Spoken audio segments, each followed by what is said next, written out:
Alright everyone, legacy media hyperbole keeps mounting over time with regards to Donald Trump because each subsequent layer has to be improved upon in order to still be eye-catching. And so originally it was like, oh, here's the orange buffoon. Then it was sexual abuser Trump. Then it was, he's literally Hitler. Now he's evolved further.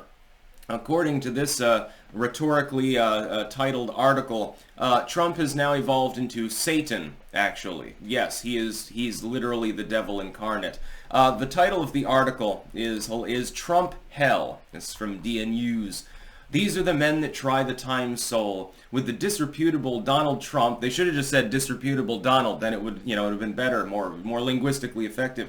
Challenging the disfavored President Biden.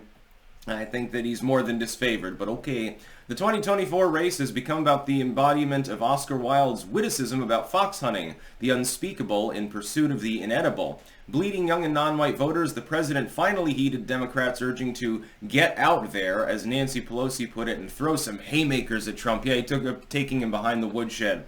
By going to Valley Forge, of all places, the mustering point for a bunch of insurrectionists in order to rant about J6, which was not an insurrection. Yes, the winter quartering spot for the Continental Army made for an excellent backdrop for such statements. The irony was pretty sheer and palpable. I'm not going to read through all of this article, but yes, he has now evolved into Satan. Hitler is small hat compared to Donald Trump. Somehow he's worse than someone who led to the deaths of tens of millions of people. Well, that's funny, as I don't recall any new wars being started under Donald Trump. I don't recall the economy collapsing under Donald Trump. I don't recall much going on that was in the first 3 years. Things were hunky-dory, actually. It was morning in America again. Then, of course, you get the Wu flu breaking out. That put the skids on some things, but we were already recovering by the time you left office. I would point out that the lockdown-related damage was all gubernatorial, because the president doesn't have the unilateral authority to do much in that sense, but as to somehow... It avoided my notice, but somehow recently the head of the Nazi party now is the Lord of Hell. I think I'll take it one further. He's now Hitler Satan. We'll just stamp that moniker on him because, in the next round of propagandistic rhetoric, Satan will no longer be enough either. And of course you could end up triggering some of the leftoids by even proclaiming someone to be Satan because it's a religious reference. Or cultural appropriation, or something like that. So now he's Hitler Satan, in my book. Yes, what a swell guy. Really though, in realistic terms, the fluff pieces for the Biden admin and the hit pieces against Trump, if you juxtapose those, I mean, the difference is staggering. Literally night and day. The person that is getting us involved in foreign conflicts, wrecking the economy, and ignoring the border, by the way, appears to have personnel issues. Look at what's happening with Lloyd Austin right now. That's become fairly major overnight. It wasn't getting reported on much the other day. It was a spattering of news articles. Now all of a sudden it's roaring into the headlines. So you have a presidency where not really anything is going right with Biden's presidency. You've got, Standard & Poor would be a good moniker for the economic situation. More on the poor side. Inflation remains high. Real wage growth is actually still tacking well behind it because inflation is compacted, etc., etc., etc. He's given, the kid glove treatment. Occasionally a legacy media article will come out and criticize him, and then all of his paid AstroTurf shills whine about how he's not being fairly covered.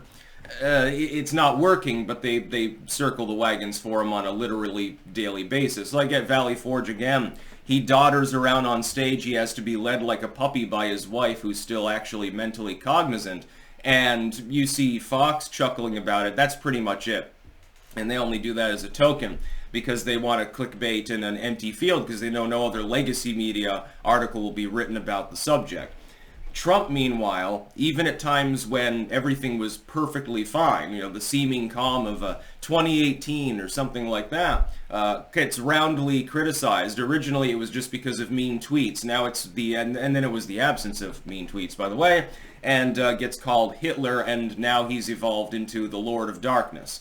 It's not hyperbolic at all, by the way. In a discontented winter during the American Revolution, George Washington, yeah, they're trying to bring up the Biden as George Washington 2.0 thing too. It's incredible how the lies are told and structured.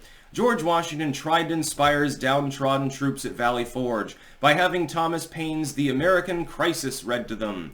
These are the times that try men's souls, Paine wrote, adding, tyranny, like hell, is not easily conquered.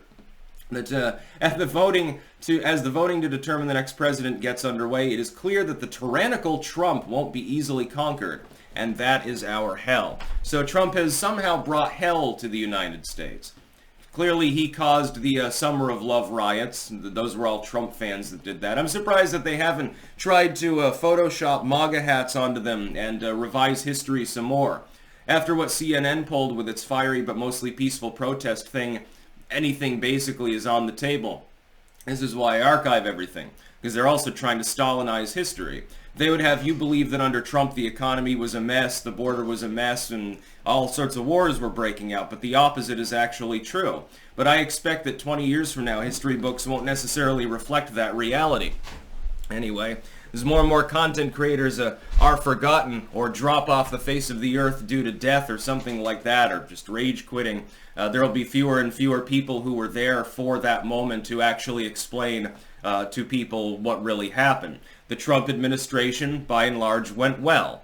It was held back mainly by propaganda. The Biden administration has been a hot mess, and yet it's upheld as some sort of glorious moment in U.S. history where we're just restoring democracy against the evil threat of populism, literally against the threat of people voting their own self-interest. On anything other than id poll grounds, that's okay. We're told that that's perfectly fine. As black voters especially are hemorrhaged by the Democrats and Biden's re-election campaign especially, they're starting to get nasty because the id poll is breaking down. One thing that I would say, though, is this kind of hyperbole has been used so often and flares up more and more in such a great manner that it's beginning, I think, to wear off as far as how effective it even is in convincing liberals of their own pabulum. I believe that it's becoming ineffective. They're shooting their load too early. I think to have more of an impact on the 2024 election, I mean, they're making a mistake. They tried it in 2016, unsuccessfully. They tried it in 2020, honk honk, totally successfully, 82 million votes. Not that I believe that, but, you know, whatever. And now they're trying it again in a political shitstorm in which Trump is now running about 6 points ahead of where he was when he won election in the first place. They're terrified because Trump going Grover Cleveland mode would, number one, be an all-American moment. Number two, it would shut down their attempt to persecute him into silence because it's going to be kind of hard to justify to people why the sitting president of the United States is shit-canned when the people have spoken and voted for him. I'm sure the liberals will point out what is very likely to be the case, which is he didn't win the popular vote. Although, based on the numbers I'm seeing, it could be that he wins that too. It's not entirely clear, and of course turnout in some blue state, it doesn't really matter. Look for them to use any and all means against him if should he get back into office too. It's not like the propaganda will go anywhere. The first hit piece will be, well, thank God we've only got 4 more years of this. Let's look for reasons to impeach him and get him out early, by the way, please. And then they'll blame the Biden economy on Trump 6 months later. Why hasn't Trump waved his magic wand again? You know, the economy was going fine under Joe Biden when the pack of strawberries was $8 Now the prices will go down because Trump will actually restore the economy some. Oh my God, he's a danger to democracy. He pulled back our support of our allies in Ukraine and so forth. And really, that's not true either. But yeah, link in the description. You should definitely read this. This is one hell of a propaganda piece, pun intended. That's about all. Peace out.